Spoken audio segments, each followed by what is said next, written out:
In Glendale, California, John Orr was a 17-year firefighting veteran who received national acclaim for his investigative work. Unfortunately though, he was also an arsonist. Orr liked to set fires in the back of occupied businesses using his signature time-delay device consisting of a cigarette, matches, a rubber band, and a piece of paper. Orr spent years undetected as an arsonist. The respected fire captain seemed immune from suspicion. However, people began to notice that fire followed Orr. Arson rates rose wherever Orr went, even arson investigator conventions. Arson investigators could no longer ignore the evidence against Orr, so they stuck tracking devices on his car. After a few months, they had enough evidence to arrest him. Police discovered a manuscript, Points of Origin, in his home. The novel described the activities of a firefighter turned arsonist who used his knowledge to outwit the authorities. The novel's protagonist used a slow-burning incendiary device to burn a hardware store, killing a lady and her grandson. The crime mimicked one of Orr's own. Orr wrote in the manuscript, "The deaths were blotted out of his mind. It wasn't his fault. Just stupid people acting as stupid people do."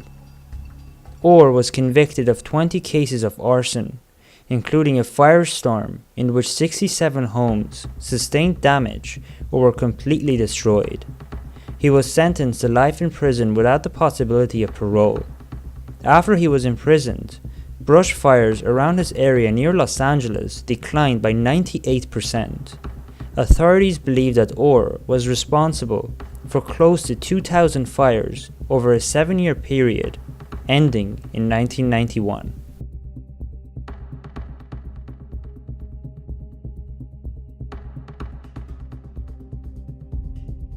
Part-time firefighter Leonard Gregg lived with his girlfriend and her 5 children in Sibecu, Arizona. The family was low on money. However, there were no jobs nearby and Gregg was only paid when he fought a fire. In 2002, he decided to light a fire in hopes that he would land a job with the Bureau of Indian Affairs on the quick response fire crew.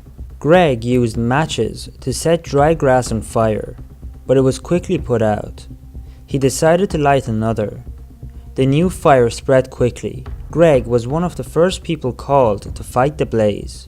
However, the firefighters could not contain the fire. Gregg's wildfire merged with another fire which had been started by a stranded hiker who was trying to signal a news helicopter. These wildfires formed a wall of fire that threatened several communities, and about 30,000 people needed to be evacuated immediately. It took thousands of firefighters nearly a month to contain the blaze. By the time the fire was extinguished, it had destroyed 463,000 acres, at least 423 homes, and the local timber industry. Gregg was found guilty of 2 counts of arson, and he was sentenced to 10 years in prison. He was also ordered to pay $27.9 million in restitution.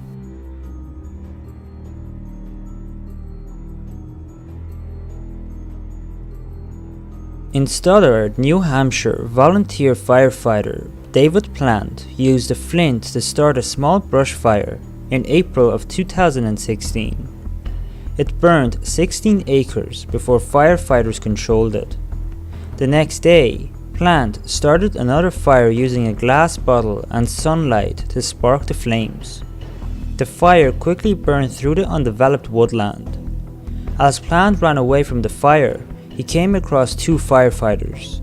He told them that he had seen 2 people light the fire before they fled in an ATV and a motorbike. Plant then asked the firefighters to use his cell phone to take a picture of him standing in front of the fire. The firefighters were suspicious of Plant, and they reported both him and his suspects to the police. Plant's fire spread. It burned through nearly 200 acres of land, and residents from 17 homes had to be evacuated. Firefighters from around the state came to put out the fire. It took more than 100 to tame the flames. Police confronted Plant and asked him to take a polygraph. It showed that his story was false, and he confessed during the post-examination interview.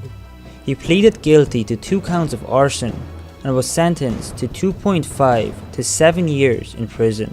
He also had to pay more than $600,000 in restitution.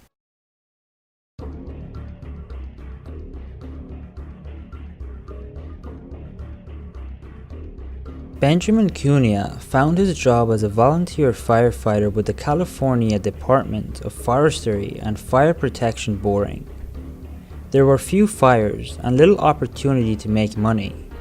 In 2006, he decided to remedy this by lighting several fires. He planned to fight the flames and wanted to impress his colleagues with his skills. Fire investigators discovered Benjamin's involvement with 3 wildfires, and he confessed to setting at least 30 fires.